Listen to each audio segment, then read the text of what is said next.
और नए अपडेट्स जानने के लिए बेल आइकन के बटन को क्लिक करें।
बताले मुँह भर जबान,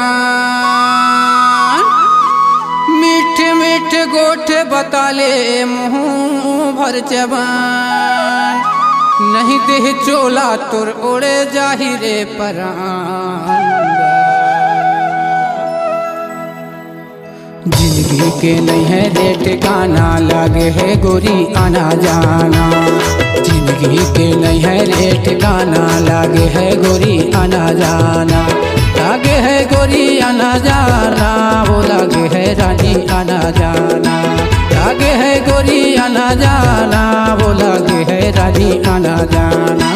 जिंदगी के नहीं है रे ठिकाना, लागे है गोरी आना जाना। जिंदगी के नहीं है रे ठिकाना, लागे है गोरी आना जाना।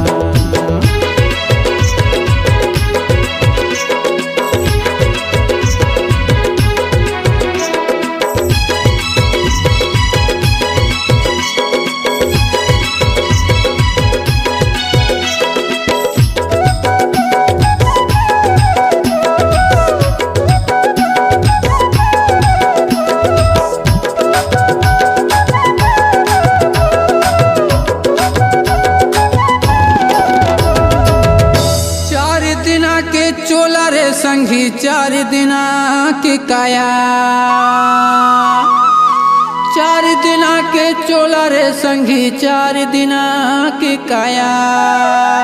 माया दे दे माया ले ले, माया दे दे माया ले ले, चले जाही तुर काया का, चले जाही तुर काया। जिंदगी के नहीं है रे ठिकाना, लागे है गोरी आना जाना। जिंदगी के नहीं है रे ठिकाना, लागे है गोरी आना जाना। लागे है गोरी आना जाना, वो लागे है रानी आना जाना। लागे है गोरी आना जाना, वो लागे है रानी आना जाना। जिंदगी के नहीं है रे ठिकाना, लागे है गोरी आना जाना। जिंदगी के नहीं है रे ठिकाना, लागे है गोरी आना जाना।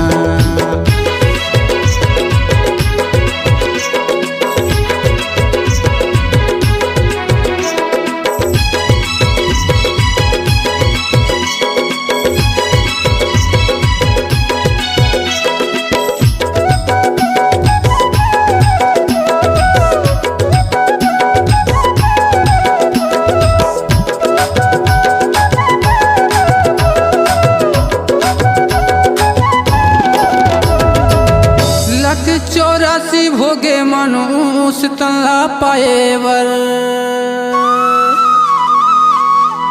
लख 84 भोगे मनुष्य तल्ला पाएवर। मनुष्य तल्ला पाके भुलाए माया के बाजार गा, माया के बाजार। जिंदगी के नहीं है रे ठिकाना, लागे है गोरी आना जाना। जिंदगी के नहीं है रे ठिकाना, लागे है गोरी आना जाना। लागे है गोरी आना जाना, वो लागे है रानी आना जाना।